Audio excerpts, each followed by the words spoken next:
This one's Onlyfans, question mark. How do you start?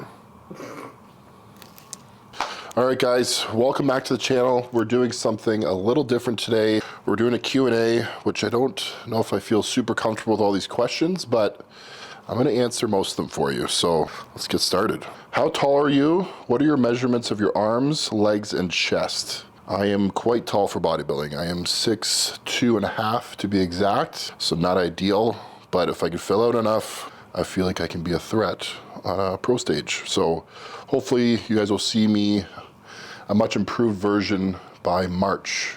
Detroit's already been released for next year. Has it been released? Detroit, March 26th is the goal. So we'll see. As for my measurements, my arms, I would say with a pump, 23 inches.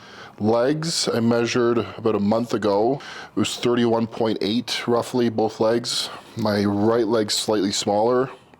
Goal is 33 inches because that's what I gotta bring up. So a chest, I don't know, big, too big. I don't like this question, but does your wife have bigger legs than you? Why would you ask that? No, she doesn't. But her legs are very good. They're not bigger. Okay, let's not put that question on there. Favorite cheat meal. So cheat meal wise, that's something I really enjoy, but I shouldn't eat it.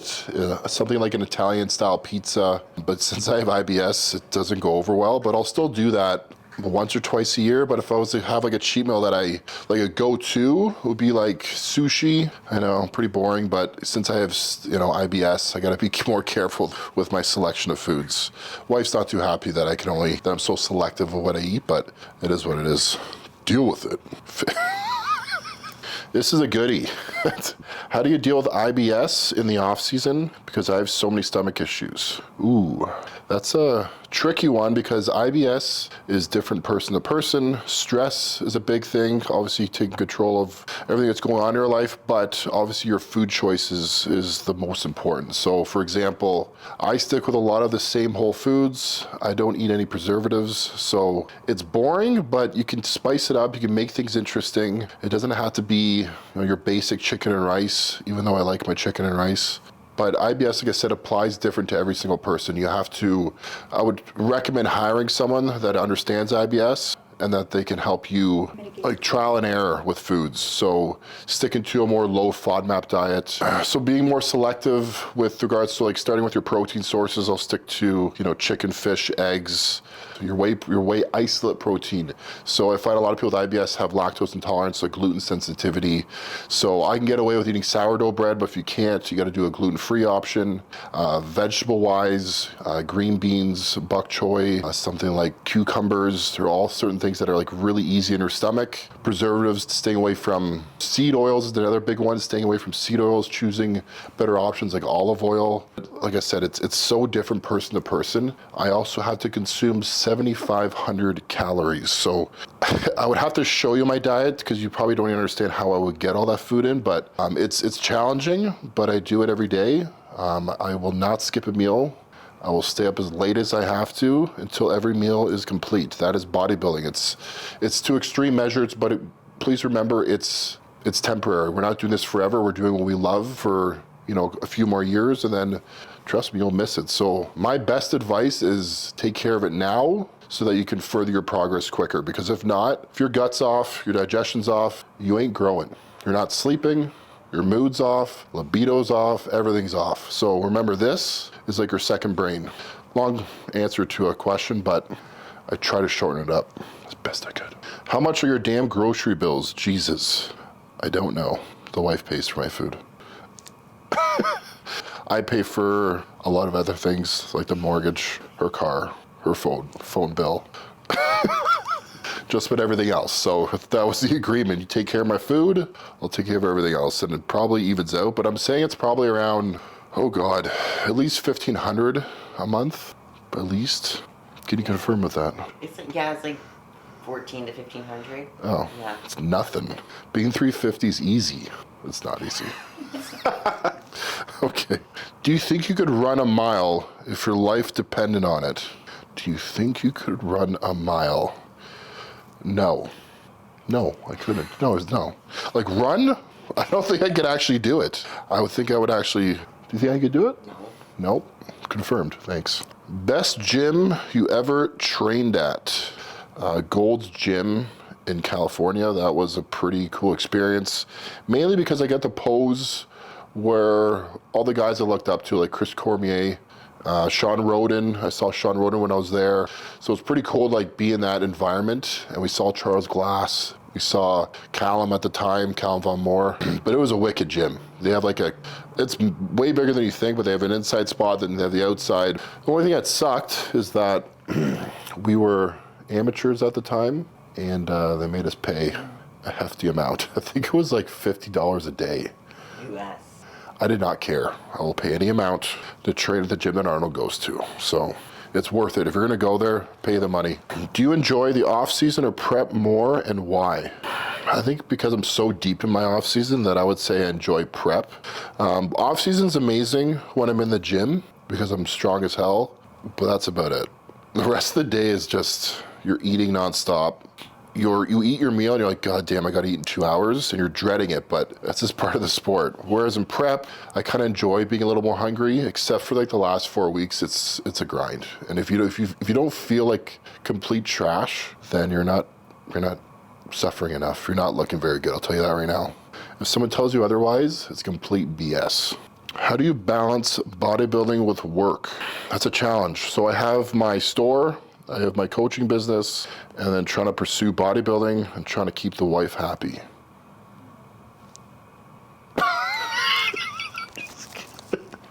What was the dirty look for? What was the question again? It's a tough balance because I work nonstop. Bodybuilding in itself is a full-time job, but I'll tell you right now, prep shop has like saved my life. And I'm not just saying that because now we spend no time cooking, no time cleaning dishes. You eat your meal, tastes incredible, I throw it out and I move on. So that's 3 of my 7 meals a day. Took me some time to really, I guess, balance the two. So with my store, I have staff that obviously helps me, but I'm there probably 40, 50 hours a week. And then with my coaching business, I've limited how many people I can coach because if you take on too many, then there's literally no time for myself in the gym and for, obviously spending time with my wife. So you got to have a good balance, and it's tough to do, but it can be done. And we don't have kids yet, so that makes things a little easier. We do have a dog that's very needy.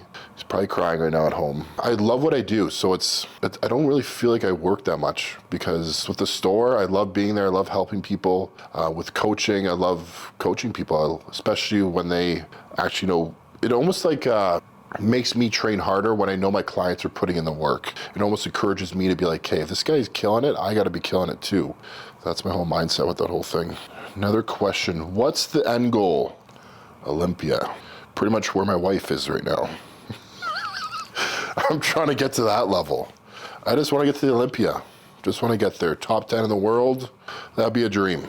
And I'm busting my ass, and I'm confident that I can, get there in the next year or so. So stay tuned because prep series is starting somewhat soon.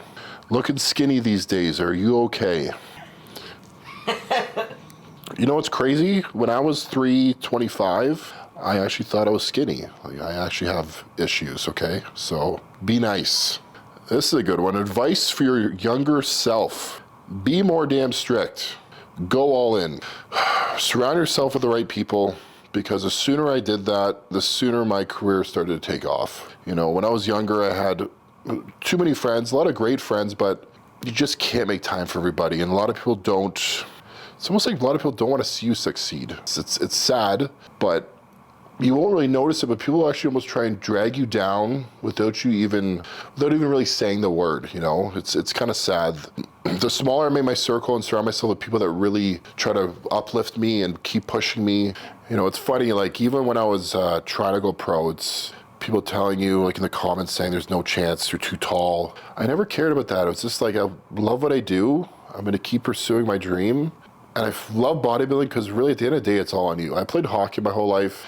I love hockey, but if you're not on the right team, it is not an enjoyable sport. So when I started bodybuilding, I was good, but then I'd be drinking on the weekend, or I'd be skipping meals here and there, and thinking that it's fine, but really it's not, or replacing a meal with a cheat meal. So now my whole mindset is, if I'm gonna eat something that's really gonna bug my stomach, that's gonna affect my day tomorrow. So it's so important that you take care of your gut health, because just because you got that meal in, yes, sure, your calories, you got in more calories, but then the next day, it's like a nightmare because your gut health is so off, you can barely eat. So we're always thinking ahead in bodybuilding. Like I'm boring in a sense, but it's because I want to see the results. I want to get to the Olympia stage. I'm doing everything in my power to get there. And as a tall bodybuilder, it's not easy, but I don't care. There's very few guys that excel as a tall bodybuilder, and a lot of the guys are older. And then I'm always hearing this from my clients. They always get jealous of younger guys. I'm like, everyone has a different journey. We're not, some guys have gone pro in their, early 20s. Some guys go pro in their early 30s, late 30s. It doesn't matter. We all have a different journey with this whole sport. So just be patient, put your time in. And when I say put your time in, I'm talking 10 years of like dedication to the sport. Don't expect it to happen overnight. Advice for life, do what you love. The money will come. That's honestly my best advice, because before I got into what I do, like owning the store, I was working with the city, had a good job lined up with Hydro, and it wasn't what I wanted to do. It didn't align with, my dreams, my goals. So I decided to open a store, and I was making way less money than I could have been with doing that career, but it didn't feel like work. It still doesn't feel like work. I'm doing what I love. And people get too, I guess, obsessed with the money aspect, but if you're doing what you love, I'm telling you, the money will come. Has anyone ever told you that you look like Thor?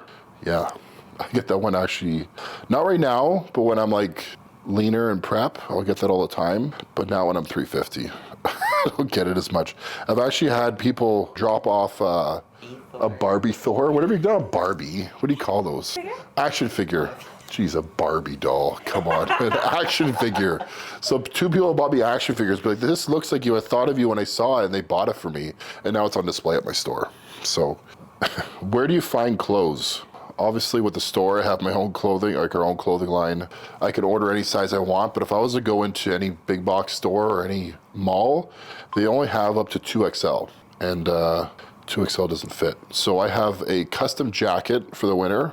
Right now we're in the process of getting a new suit, because I just grew out of my old one for our wedding when I was 325, and I can't get into it. So we're going back down to Toronto. So I have a tailor that is actually the same guys that work with all of the NHL hockey players, all the Toronto Maple Leafs. So I've been there for my suit, I've been there for my custom jacket, and now they're making me another suit that my wife promised to buy me for my birthday. She said you'll get a suit jacket, but I told him I wanted a full outfit, and I don't think she realizes how much it's gonna cost, but. I told him if I don't place top 10 at the Olympia, he owes me half of it back. Okay. I like how she has a new threat every single time. I know. Okay. I have a question. What's the question? Can we go see the new car? With this kitty, Garfield? I'm highly allergic to cats. Aww. I want to pet him so bad. You can. I know. Oh. He loves it. Do you get hit on a lot from girls and guys alike? Does it bother you or flatter you? At the gym? No, I actually had one girl come up to me. I was flattered because it's literally mostly dudes that'll come up to me, said that I look great, and it was just kind of funny because I feel like I scare most people at the gym. I will get a lot of insane messages on Instagram, like disturbing. I can't talk about those on here. From dudes, not from women, from dudes. I can't even say them on here because they're that disturbing. I just quickly delete them and move on. This one's OnlyFans, question mark. Perfect. OnlyFans, no. That's not happening. Maybe. You don't have time. I don't have time. All right, what's the hardest part of being a pro bodybuilder? I think the pressure. After winning my pro card, you go from like, well, you're the top amateur, and now you're back to the bottom, and you got to build yourself back up. You're also under a bigger spotlight with, obviously at a pro level. People can be pretty harsh online, but you can't let that get to you. All right, so one last thing. We got some pretty exciting news. Obviously, we wanted to be with a company that best represents both of us. Also, a brand that, you know, that I've believed in since day one. It's actually a brand that I've carried at the store since we've like opened. So it's been 11 years and we've been carrying this product. So literally tried. Yeah, we're pretty excited to announce that we are now with Mutant, the two of us. I don't like being normal. I don't want to be normal. And that's like what we like about this brand. Like, there's nothing average about it. No. And their products are awesome because obviously you got to be able to stand behind a brand that you actually want to take their products. You actually take their products. Their pre-workouts are unreal. We tried their creatine. I've already tried all their stuff. And we've literally tried everything. I've already tried all their stuff before. So, yeah, we knew it was a company that would really suit us best. And we're pretty excited to finally announce it and actually be on the same team. So, yeah, but I'm more of a mutant than her. Oh, so not true. False. Okay, guys, thanks for watching the video. Make sure you subscribe and like, and we'll catch you on the next one. Peace.